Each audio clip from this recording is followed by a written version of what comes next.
Welcome back to the Tara Palmeri show. I'm about to do an interview with Charlie Sykes, a really great journalist on Substack. You can find him anywhere. He's got a podcast called To the Contrary. And we go into the ins and outs of the Epstein story, my almost encyclopedic knowledge of Ghislaine Maxwell and her upbringing, Jeffrey Epstein and the honeypot scheme he was up to, how he was able to build his wealth. But first, I want to comment on some of the recent news that's come out in the past 24, 48 hours or so. First of all, the House Oversight Committee is subpoenaing a number of law enforcement officials, top law enforcement officials, from the Attorney General to the Deputy Attorney General level down from the past three administrations. It goes from everyone from Roberto Gonzalez, who was the Attorney General during George W. Bush's years when the sweetheart deal was sort of being cooked up, to President Obama's Attorney General, Eric Holder, deputies, Bill Barr, who was the deputy at the time of the Department of Justice too under George W. Bush. But it also includes Bill Clinton and Hillary Clinton. And this was obviously a political decision designed to sort of embarrass Bill Clinton because of his close association with Jeffrey Epstein, and it's warranted, right? He was very much in his inner circle. He was around. Virginia Giuffre recalled seeing him on the island, Little St. James, where a lot of this depravity happened. But, you know, if you're going to call Bill Clinton to be deposed, to testify, to be subpoenaed, President Trump should be called as well. I mean, he was friends with Jeffrey Epstein at the same time. He is on the flight logs too. He's in the little black book. And as his attorney general, Pam Bondi told him he is in the Epstein files. So wouldn't it make sense if you're going to call one president, you'd call the other one? Well, it's unlikely that Bill Clinton will actually testify. Even when President Trump was called, he was subpoenaed before the January 6th committee. He never actually ended up testifying. So I wouldn't hold your breath for anything. James Comer, who's House Oversight Committee, he wouldn't do this without a Republican. He wouldn't do this without President Trump's blessing. But we'll see what actually comes of this. I still think they're missing some crucial parts to this story. There are a number of other people they should have subpoenaed, like U.S. Attorney Alex Acosta, who actually hatched the sweetheart deal, meeting with Jeffrey Epstein's lawyers off-site. That's Jay Lefkowitz and Ken Starr, very prominent Republican lawyers who influenced him. And they had this unprecedented sweetheart deal where co-conspirators named and unnamed would not be prosecuted. They should also subpoena his underling, Marie Villafana, who recommended 60 federal charges against Epstein, and they were dropped to 0. That was Alex Acosta's decision, but she knows a hell of a lot about that case. I know how hard she worked on it, and I know how many pages she came up with when she suggested that he be charged. They should also go to the state attorney, Barry Krischer. He was the one with his deputy, his lieutenant, Labotnik, said there are no victims here. Krischer should absolutely be subpoenaed in this case. So there are so many more people. But most importantly, they should be subpoenaing the victims, the survivors. They should have a chance to speak out before Congress, to tell their stories, so people understand that this is a bipartisan crime. We can't just let it be swept under the rug. Pedophilia is a bipartisan crime, okay? And both sides in the story look bad. Everybody looks bad, okay? So if you want to know the true story, the nonpartisan version, go to the victims. I also want to comment on Annie Farmer's letter to the judges in the 2021 case. She's asking them why they haven't been informed of all of these updates in which Ghislaine Maxwell is now being consulted by the number 2 law enforcement official in the country, Todd Blanche, and has now been moved from a actual prison to a minimum security prison. I mean, basically a day camp for prisoners after serving a very short sentence. It feels very much like the 2008 sweetheart deal, where the train's out of the station, deals are being made, and the victims are not being consulted at all. After all of the years and time they have spent testifying, being re-traumatized, and looking for even a shred of justice.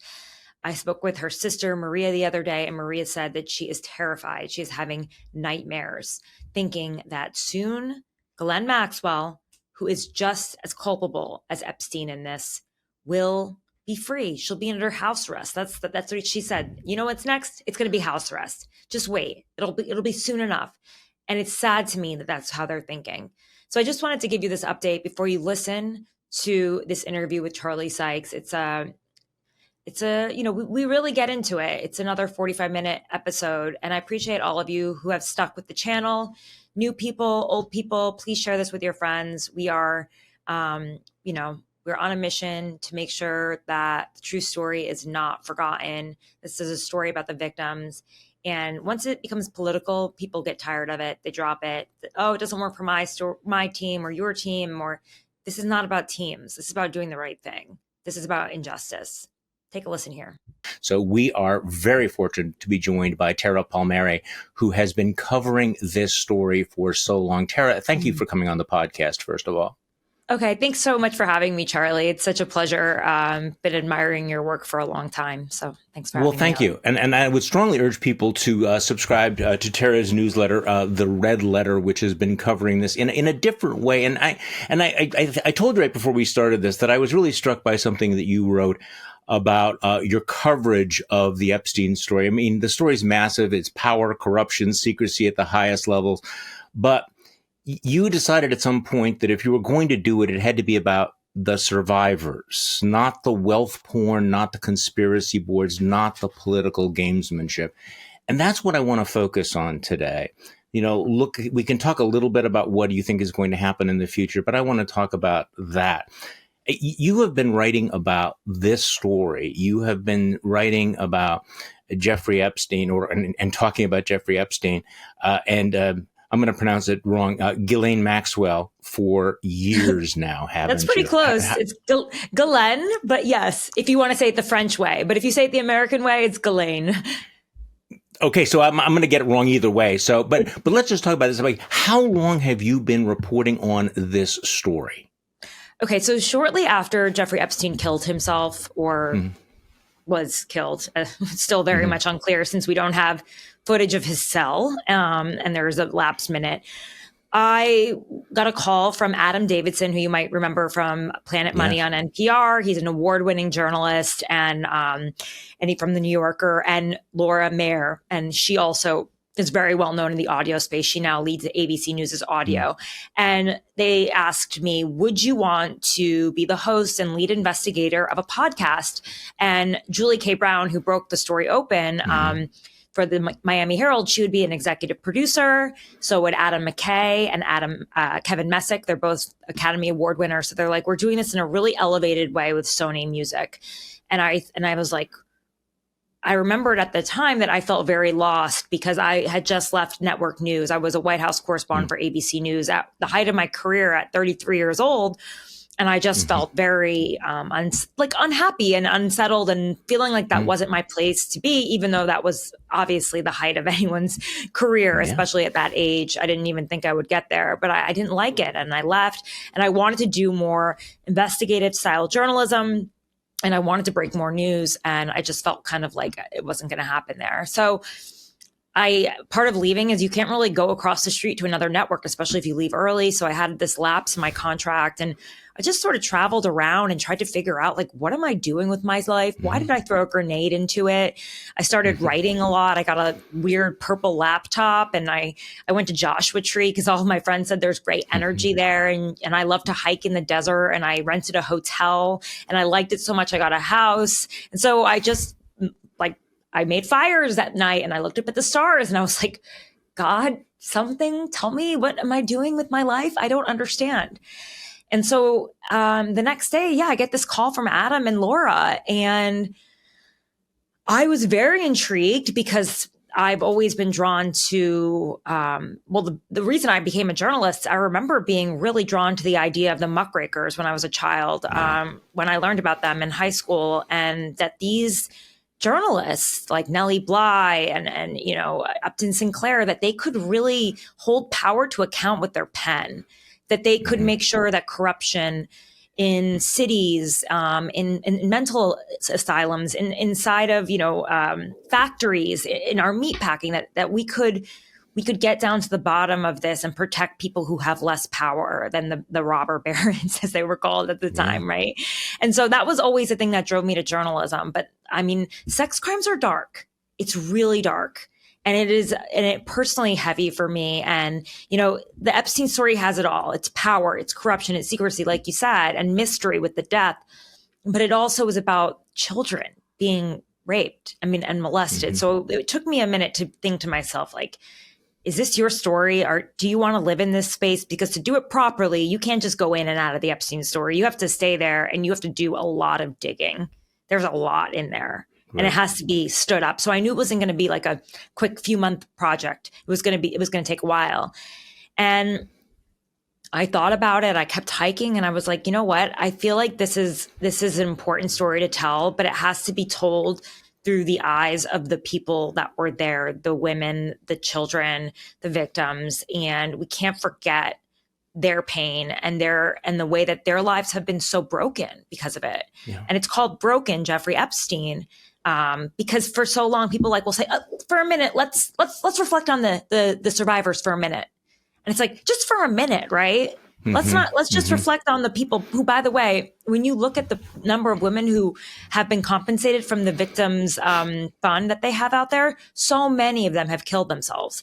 And so Virginia Giuffre, who I became close with because Adam and the entire crew agreed this story is at its core is about survivors and trying to put the pieces together of their broken life. And by the way, when you go to speak to Ghislaine Maxwell and you take her so seriously as if she holds the key, all these women that were there, they hold the key. They know the men, they know the witnesses, they know the staff, they know everything. And so we thought, let's go to these survivors and try to report out their stories and corroborate their stories because they've been so maligned throughout the years, the ones who are brave enough to speak out, and just not go with a single source, but to go out there and retrace their lives. And so I did that with Virginia, and I went all over the country, honestly, knocking on doors with her, trying to speak to people who knew her and trying to get people to show their better angels. And it was really heartbreaking and terrible. And then I went into the Justice Department angle of it all and how this sweetheart deal could possibly be put together. But yeah, it was a lot of just like shoe leather journalism, which I missed doing from my time at the New York Post. And it felt dark but at the same time really gratifying when it came out. But it kind of, because people were burnt out on Epstein and COVID, it didn't really hit with the bang that I hoped. Right. Like there was a lot of stories that came out because we did get some witnesses who had never spoken before to speak, but it didn't move things the way that I had hoped. The next one I did on Ghislaine Maxwell actually was a hit. It was a #1 podcast across the world for weeks and weeks and weeks because she had just been arrested. But like this one was where I really poured my heart and soul. And, to me, it feels like it's coming back around because the story was never finished. And well, that's what I was, what I was thinking as I was listening to you and reading your work, that it must feel surreal having known the survivors, having reported on this for so long, and now having it come back so dramatic. And you wrote something that I thought was very, very powerful last week. I think it was last week, that, and this sort of fast forward, and because you became very, very close with, Virginia Giuffre, and you wrote, Virginia is dead. Ghislaine Maxwell is inching toward freedom. This is not the way the story was supposed to end. So, give me some sense of having traveled around the country, talked to the survivors, know exactly who and what Maxwell is. This moment that we're in right now, where the survivors, many of them have not survived, committed suicide. And yet Maxwell appears, was just transferred to a Club Med facility, and certainly possible that she's going to get a commutation or a pardon. It feels like not the way it's supposed to be. No, and it really breaks my heart. Even when you said that, you read my words back to me. I felt chills because I did know Virginia, and I did travel around with her so much, and I was really inspired by her in a lot of ways. I was inspired by her ability to see light in so much darkness. I remember when Jeffrey Epstein's houseman let us into his house, and he let us talk to him about what he saw. And this is a man who chauffeured children back and forth from their homes, from their high schools to Jeffrey Epstein's house. And did he remember her? Of course, yeah. He remembered Virginia. Virginia was so much a part of it. Like she's all over the flight logs. And he let us in and he talked to us. And I remembered just feeling incredibly depressed, hearing them talk about their lives. And he was acting like he was enslaved under Jeffrey Epstein. And it was just like as if he had no will, no free will. And the depravity and all of that, he just felt like he was the man who, by the way, had been cleaning off the sex toys and cleaning the sheets and driving the girls around and talking even on camera, on record, as I'm recording this about how young they were.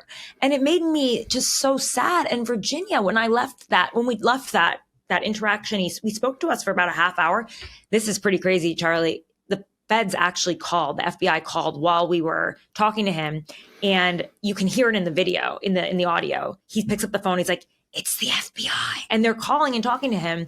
And later that night, Virginia's phone just explodes. It's probably from being pinged by cell towers. So they were obviously following us around, and so that was very creepy. There were so many creepy elements to the story, but she when we got back in the car, I was like, "Well, Virginia, how do you feel?" Yeah, and she was like, "He remembered me. He wanted to talk to me. He acknowledged me." And this is after so many people just chose to say, who are you? You don't exist, like Prince Andrew, right? Or, the chefs or the cooks, or like so many people now who she knew and were such a big part of her life when she was enslaved by them for 2 years. Finally, one of them was like, "Oh, Virginia, you look so beautiful." And that to her, like, that was all she wanted. Instead of me, where I was furious at this man. I mean, I'm a journalist, but I was just like, you disgust me. Well, tell me about Virginia. Tell me about who she was. How old was she when she got involved in this, and why did she choose to come forward? I mean, you spent a lot of time with her. So give me some sense of who she was, because I think we need to know more about these survivors, these little girls who experienced this and are now grown women, many of whom are suffering greatly. So just tell me a little bit about, you spent a lot of time with her. So what is it? Yeah. Who was she? Okay. So Charlie, like so many other victims of sexual assault, she was sexually assaulted at a young age, 7 years old, by a family friend. And so a lot of predators can almost smell this on them. They know that these are children who have not been protected in the past, who don't have boundaries, that don't understand boundaries, right? And would probably be more likely to talk to an adult or just don't have parents that are really that great. I mean, she lived on the other side of the intercoastal, that's what they would say, because the other side of the bridge, Palm Beach Gardens, and there were trailer parks. And it's just such a disparity of wealth when you look at that.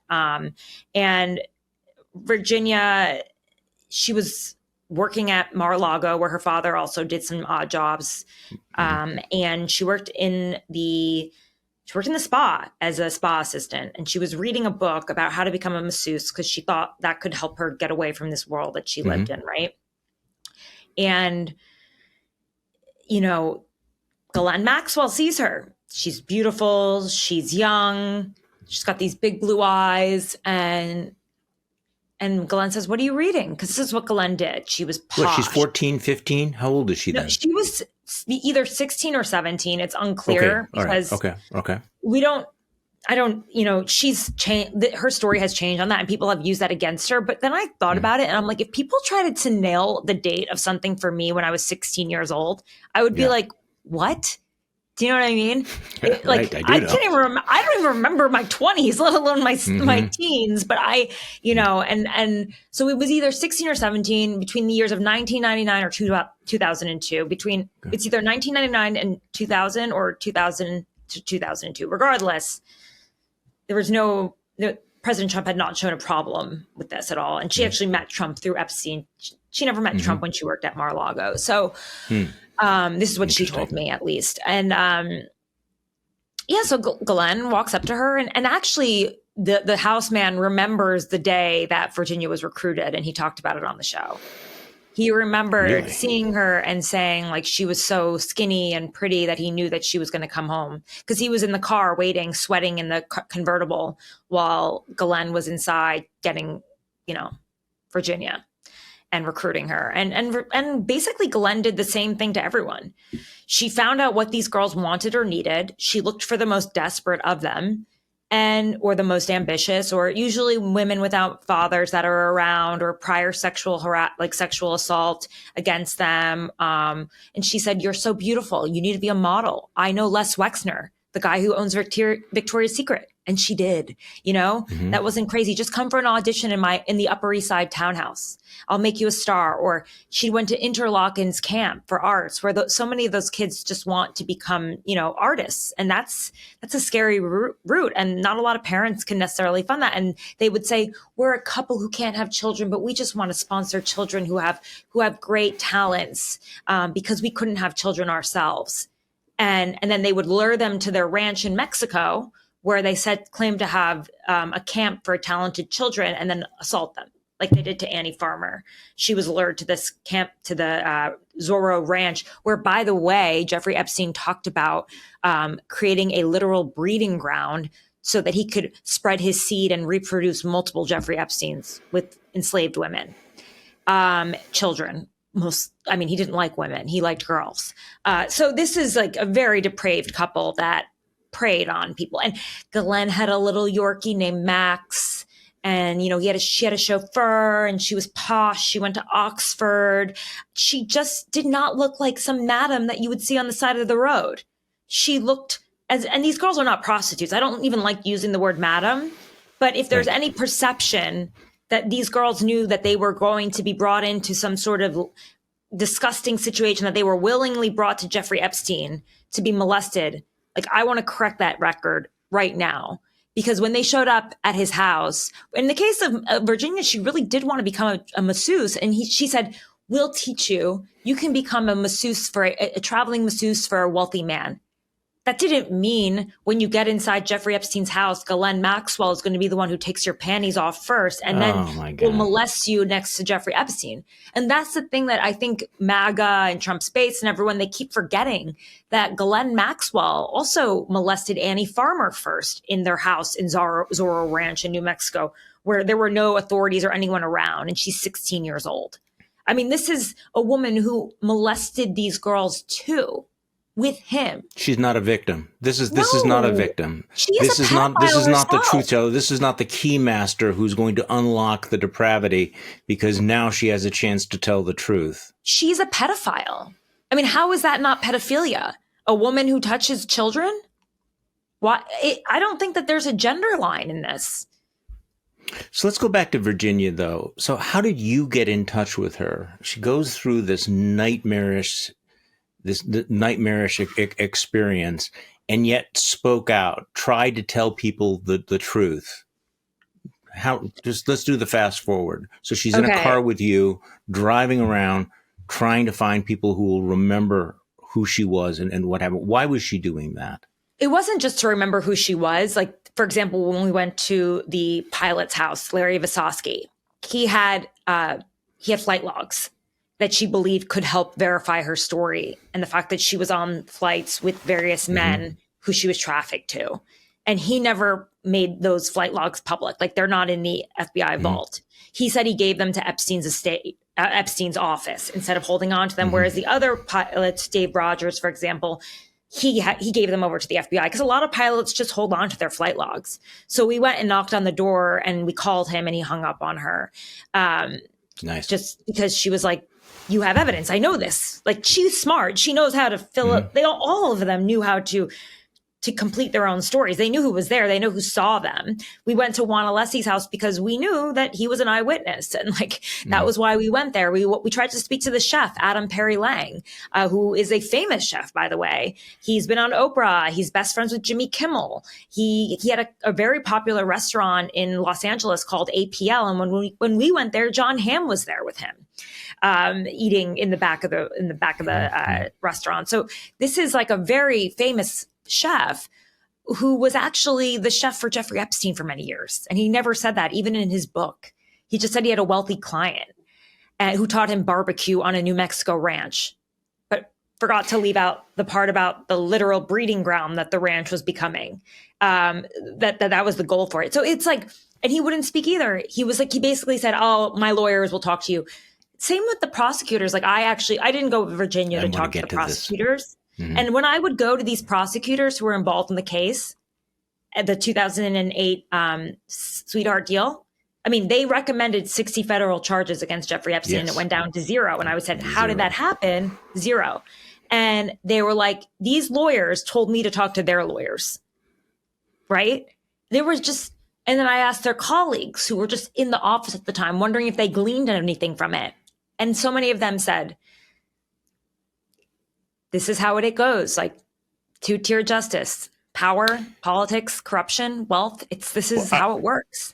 I want to come back to that because actually there's 2 things I want to get to. I want to talk to the men who were involved in this vast, bizarre, rich network. And then of course the big mystery, what happened to the Epstein case. But going back to the victims again, Virginia wanted to have her story told. She wanted to be recognized. And at some point, and I'm sorry to do this because every part of this is upsetting, but yeah, it's you describe her as, seeing the light, that you couldn't find any heroes, but she did. And at some point she lost hope. What happened? Because I think we need to talk about the human tragedy here. What happened, do you think? Well, she committed suicide. I know. And I hate the conspiracy theories about her death because I stayed in touch with her over the years. And even when we were reporting the story out, like I saw when we passed by the Palm Beach airport, how her body just recoiled, looking at that tarmac where Jeffrey Epstein's plane was always parked, and knowing that on the jets, like she would have to perform sex acts. And she became ill. Like she became physically ill. Like after that, she was like, I don't want, we had to stop. And I actually said to the producers, and I said, I don't know if we should keep going. I think this is too much. Yeah.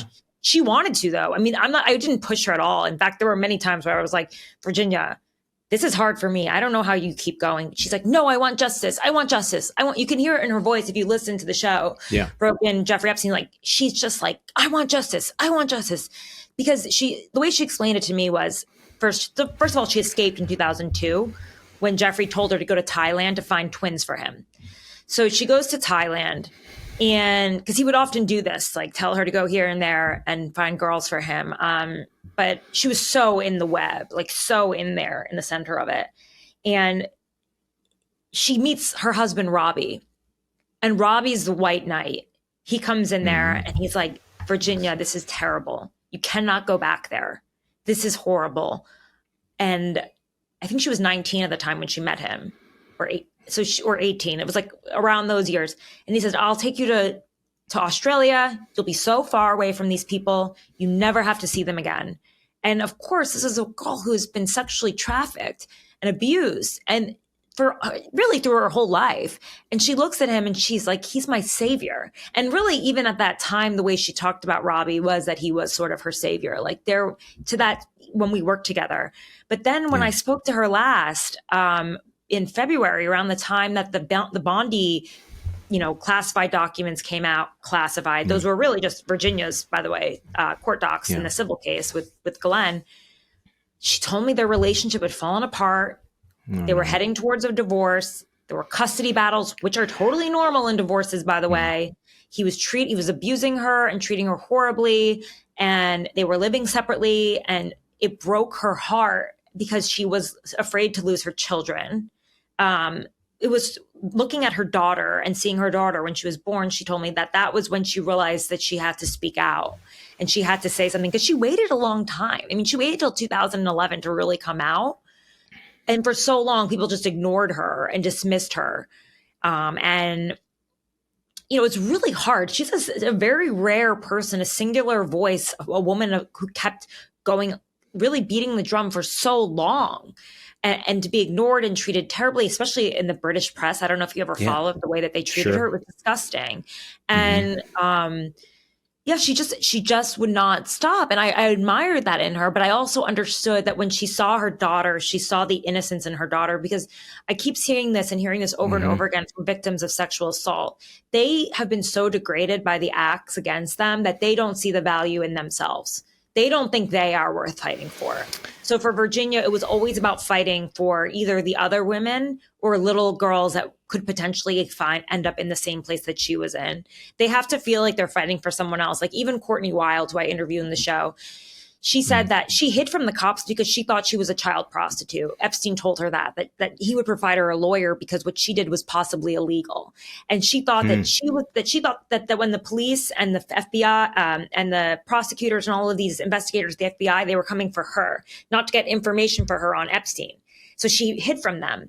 But then finally, this very smart prosecutor, Marie Villafana, who did a very extensive investigation, recommended 60 charges, by the way, she left those documents. She left a deposition from her best friend. And when Courtney read that, she sobbed because she read the pain and the hurt that her friend had gone through. And then she called the prosecutors up and she said, I'm going to help you. I'm going to nail this guy to the wall. It wasn't what he did to her, the fact that she showed up with braces on her teeth at 12 years old to Epstein's house. Yeah, it wasn't that. 12. It was seeing that he did it to her best friend that made her decide to fight for it. And that's why I know it sounds corny, but they call each other the survivor sisters, because when they don't feel like they're worth fighting for, corny. They feel stronger fighting for somebody else.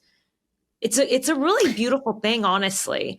And I just see how much their strength. I just see how much the government is re-traumatizing so many of them by engaging with Ghislaine and saying the case. Well, and I think we're going to be hearing a lot more from them. So let's talk about the men, men who are a part of this network. So you have the recruitment of these girls, Epstein and Maxwell, but the number of people who have been associated, who are on that airplane, the rich, the famous, the powerful, let's leave aside how I don't know if you want to, how did Jeffrey Epstein create that network? And then what were all of these men thinking when they were given these young girls to have sex with on an airplane? I mean, talk to me about, because there are a lot of people, we don't know how many, but there are a lot of people who were involved in this. Yeah, there are a lot. And the whole idea of an Epstein list, it's the victims have lists, of the men. Yeah. And they've put them in their depositions and they've all been, redacted. There are lists. I want to make that clear. Maybe not a client list, but there's a list, right? Victims list. Okay. The victims have their own lists. They have the names of the men that they were trafficked to. Now, I wonder if some of the men knew that the girls were underage. Now, these girls looked young. I do think Jeffrey kept a lot of the girls, the really young ones, to himself. I don't think all men wanted to be with girls that looked like that young as the way that Jeffrey wanted them. I know in the case of Virginia, she said that he really wanted the girls to be really small and look like children, and they even controlled their diets. And I know, Virginia was trafficked to many men. And I think it was a part of a honeypot scheme, honestly. I think it's that simple as Jeffrey Epstein using kind of old KGB tactics where he creates this Bacchanal style environment that Ghislaine Maxwell actually helps foster with her, naughty, raunchy birthday book. And I did another piece on this about the song they played at the 40th birthday about the schoolgirl crushes and the 24-hour erections. This was a song that Ghislaine Maxwell had commissioned for Epstein for his 40th birthday that was sung aloud before his powerful friends at their townhouse. So this was sort of just like the depraved nature of hanging out with Jeffrey Epstein. So you go and hang out with him and you think everything's cool and safe and fun. And this is the Jeffrey Epstein experience, right? And you get a girl, but then I think what it seems to me is that at the end, Jeffrey then has some kind of compromise on you. So he has information that is socially embarrassing. Yeah. To get your money. For what purpose? Honeypots has a goal, right? For what money. Purpose? For money. Just for money. Yeah, well, I mean, he had so much money. He wanted to take their money he needed money. Like, he was not like an analyst sitting on the trading floor. He was not, he was a financier. He was like a dropout former math teacher. I mean, this guy was getting money from people like that worked at huge banks and getting huge investments like Les Wexner and Jess Stanley and Mark Rowan, like all of these banks are giving him money. Why? Why Jeffrey Epstein? He wasn't known as some like amazing financier unless he's saying to them like, hey, I got some pictures of you. And everybody knows that those places were highly surveilled. Those girls may look like they were 18. They were a little younger. Like that so is you think he was blackmailing them? Absolutely. That is to me the most plausible. And even when you see the text between Jess Stanley and Epstein, the girls may have been of age that he was with Jess Stanley, the Beauty and the Beast, Snow White, as he texted, who would you like, Snow White or Beauty and the Beast? And, maybe those women were of age. Maybe they were not girls. They were women. But at the end of the day, if Jeffrey Epstein wants to make it known that he's bringing you women on an island, I mean, that's a social embarrassment for someone who is in leadership. Hey, how does he get in touch with people? Like how does, I mean, even if you're a rich guy, how do you get in touch with Prince Andrew, with Bill Clinton, with all of these people, with Donald Trump? I mean, he okay. How did that work? Ghislaine Maxwell's, I mean, she was born into insane, into a very powerful father. He owned the New York Daily News. Her father owned it. He owned the Daily Mirror, one of the most famous, newspapers still in the UK. He owned MTV Europe. He owned Macmillan. He owned, he was a larger than life figure. I would compare him to a cross between Donald Trump and Rupert Murdoch, and she was born into that. So imagine if someone like Elizabeth Murdoch had dated this guy, then you would understand why he had that Rolodex. Okay. So she also gave him the veneer of acceptability in these spaces. He actually introduced Les Wexner to his wife. Les Wexner, who owns Victoria's Secret, to his wife, Abigail. They were very close. He managed Les Wexner's money. That's a huge client, bought his $20 million townhome for basically nothing. And so he had this incredible network, but it was certainly fostered by Ghislaine Maxwell, who was essentially just an operator at the end of the day. She managed the Black Book, and listen, Ghislaine knew Donald Trump from before she was dating Epstein. Back in the UK, she was asking her father, Daddy, can I sell my corporate gifts? That was her fake job at the time, to Donald Trump. And he said, according to his former assistant, why the F would you want? Why would he want your stupid corporate gifts? Because her father was also very abusive to her. She has very weird daddy issues. I did a whole podcast on the daddy issues called Power the Maxwells.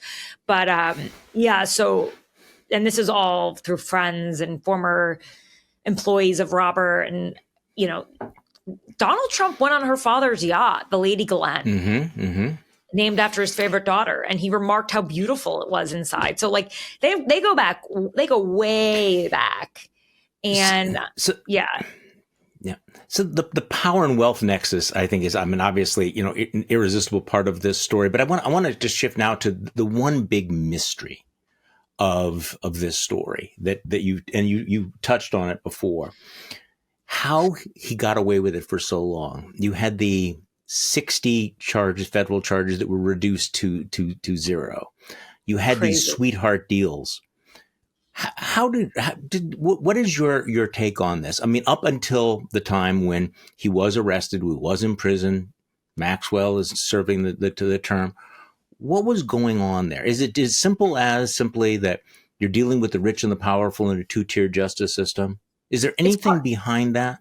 There's a little more to that. It's part that. I mean, he hired Ken Starr to deal with Alex Costa. He hired a hero in conservative circles. He also hired Jay Lefkowitz, and they met secretly off campus an hour and a half away at an airport hotel in Palm Beach that no one would ever recognize them in, just to talk about this deal, which is unheard of. You never, as attorney, attorney, what is it called? Privilege? No. What was Alex Acosta's role at the time? He was the U.S. attorney. As U.S. attorney, you would never meet with, a defense attorney privately about a case. And then it'd be dropped after that. Then at the state level, they hired Alan Dershowitz, who at the time was still a Democrat. And at the time, the Barry Krischer, who was the state attorney on that case, he obviously had admired Alan Dershowitz, and they used him.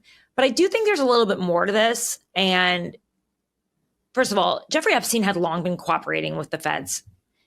In the first Ponzi, there was a Ponzi scheme. So Jeffrey Epstein worked with a man named Stephen Hoffenberg, who spent 20 years in prison before he died. And he worked for him at a place called Towers Financial Corp. And Stephen Hoffenberg was a Ponzi schemer, one of the largest Ponzi schemes at the time, $400 million. And, you know, $460 million, okay? And he spent 18 years in prison before he died. And Jeffrey didn't, he didn't face any justice for this. And it's thought that he cooperated with the feds. He helped them put their case together against Stephen. And so he got immunity for that. So I think that was probably one of his first experiences working with the government. And he was a useful tipster on other cases. In the same way that a lot of, mob bosses, you find out they're playing both sides of the law. Yeah, they help. And so that's always taken into account in these kind of cases. There's a document that shows that he cooperated with the FBI on one thing so that he could get his forfeiture of his seizures back, the forfeiture of his assets back, essentially.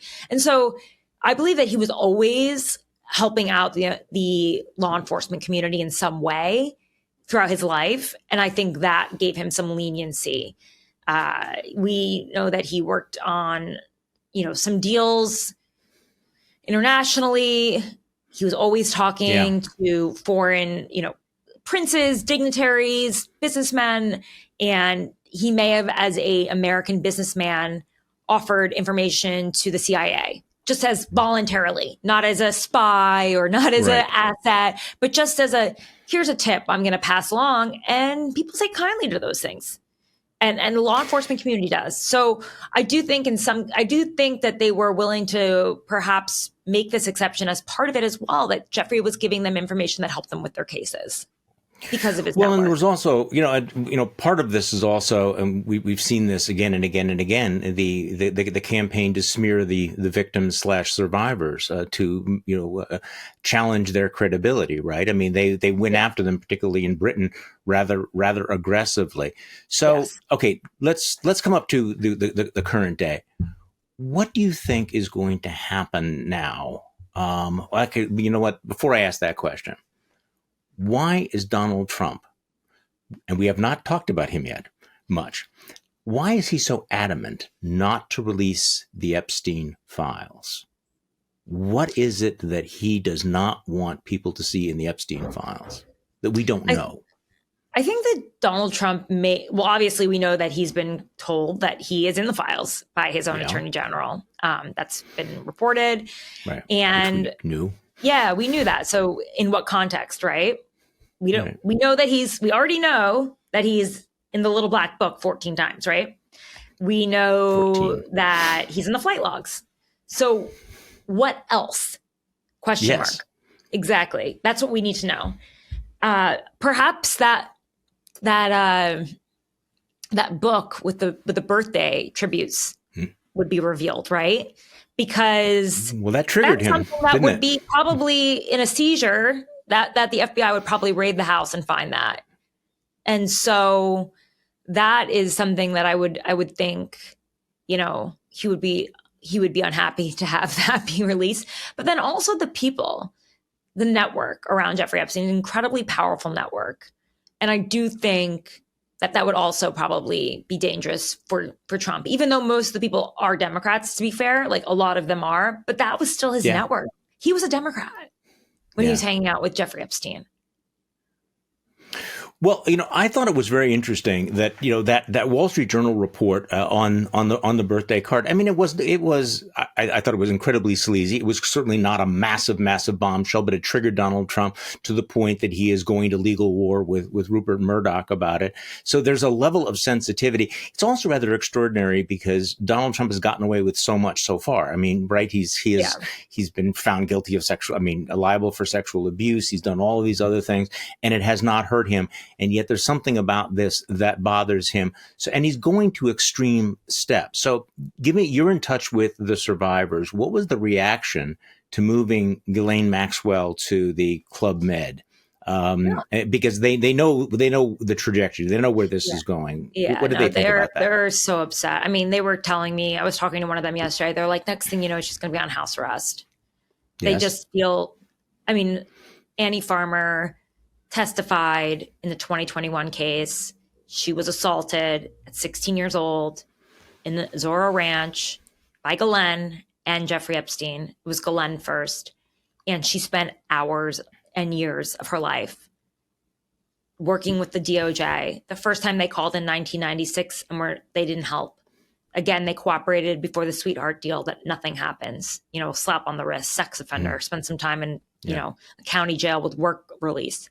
And now again, they did the hard stuff. They re-traumatized themselves by telling these stories over and over again. They took the stand. They wasted, like, it feels almost like wasted. And then they feel betrayed. And by the way, you know, the government is supposed to look out for you. They're supposed to be the ones protecting you. If not them, who, right?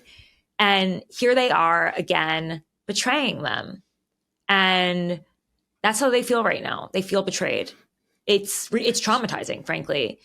And So what I'm really happens? proud of them. A lot of these women for coming out and speaking, but some of them are even more afraid than they were before, especially now Really? as I'm trying to, yeah, of course. If Glenn's free, these men, like they're going to all get a pass.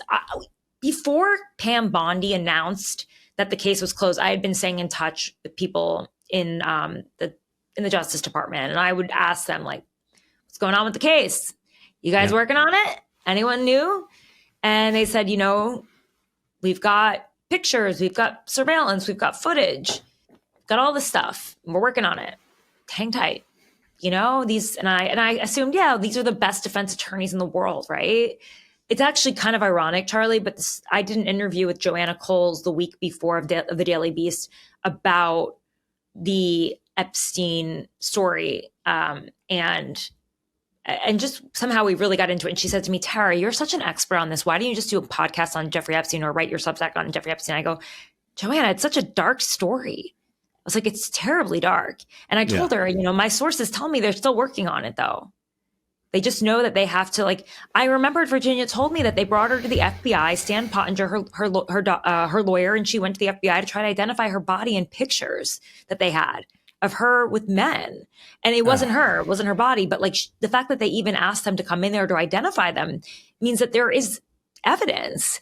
And I told her So is that what Donald Trump's afraid of? Is he afraid of photos? Is he afraid of surveillance footage? I personally don't. No one has ever told me that they were trafficked to Donald Trump, so I can't personally speak to that. But I mean, you heard him. I'm afraid of the innocent getting in trouble. Who are the innocent? He's not thinking about the girls. I mean, he's thinking about the men, the guys. And so I said to her, like, this is going to come out, and it's so crazy because we put out that podcast on my channel, the Tara Palmeri Show, on the, like, I think just around the day that the Pam Bondi came out and said case closed. Yeah.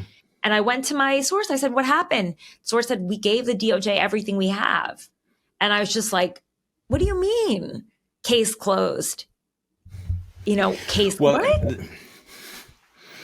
So what happened? I heard you say the other day, I think it was to Terry Moran, that you were speculating about a possible pardon dump, you know, Diddy and Maxwell and somebody else. George Santos, another one. George Santos, which I don't think would distract from all of this. If that's Trump's play, you don't think the Diddy stuff would cause like outrage and the moral lines would all be blurred because there's a lot of discrepancy in how people feel about the three stories.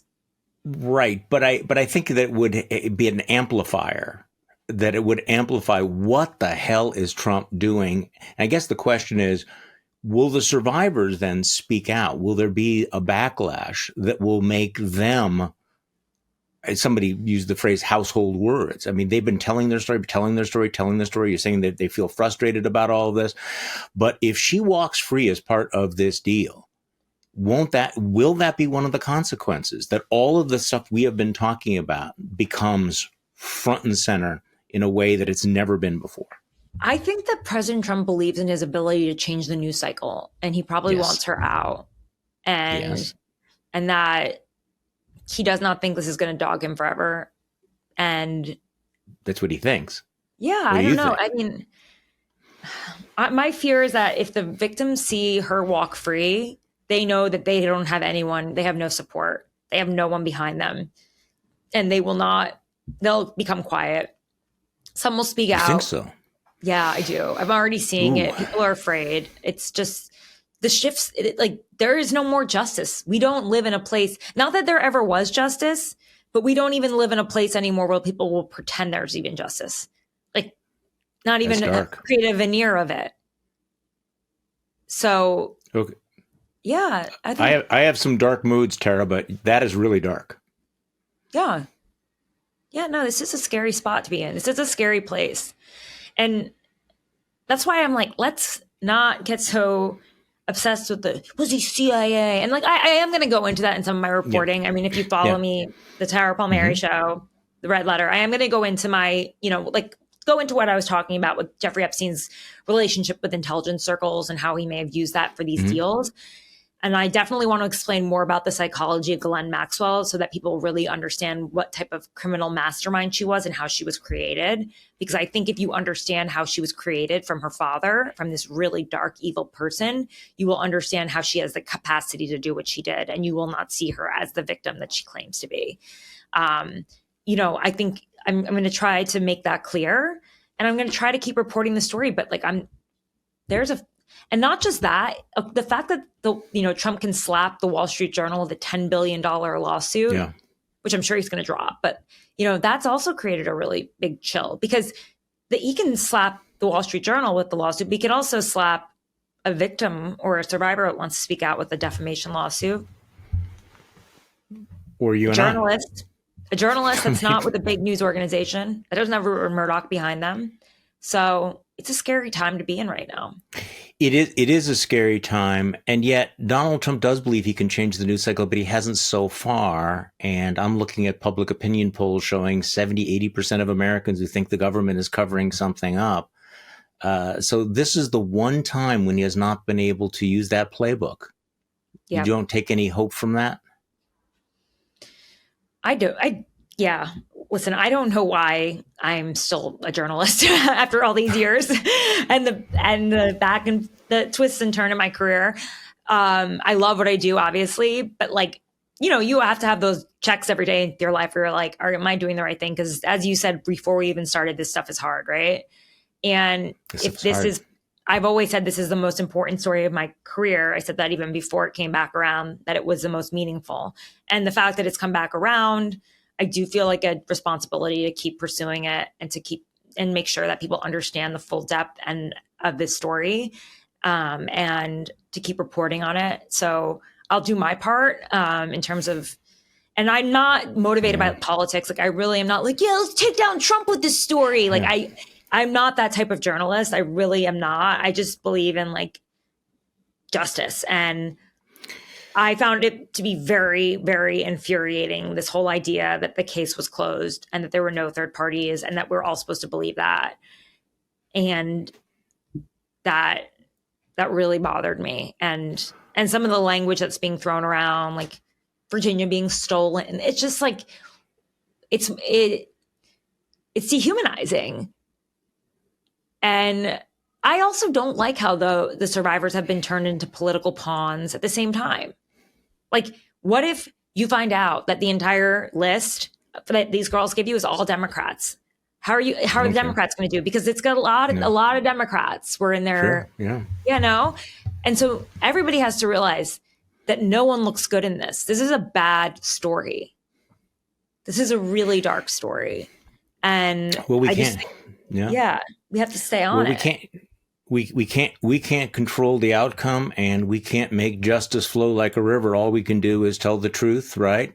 And continue to tell the stories. That's just simply the choice. Control what we can, and also recognize that these are dark times. And so the question is whether you keep the light going in the darkness. And I appreciate your efforts to do that, Tara. Thank you. And Charlie, thank you for, having me on and to talk to your followers and your fans. Just because I feel like the more people who know it and understand it, the better.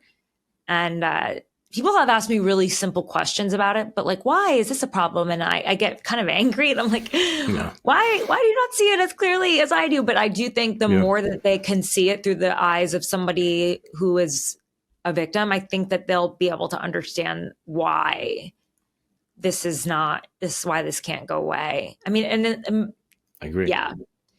That's why it's so important, is to put the lens of the survivors, remind us with, as opposed to the usual sort of pundit talk about, well, what do the polls say? What are what are the implications for the midterms? No, actually, can we just talk about what happened to these human beings, to these young girls, and what it means? Can we just take a moment to focus on that? And I think you've done an outstanding job. So thank you so much for coming on the podcast. Thank you. Today. Thank you. And maybe hopefully next time we'll have some great updates. And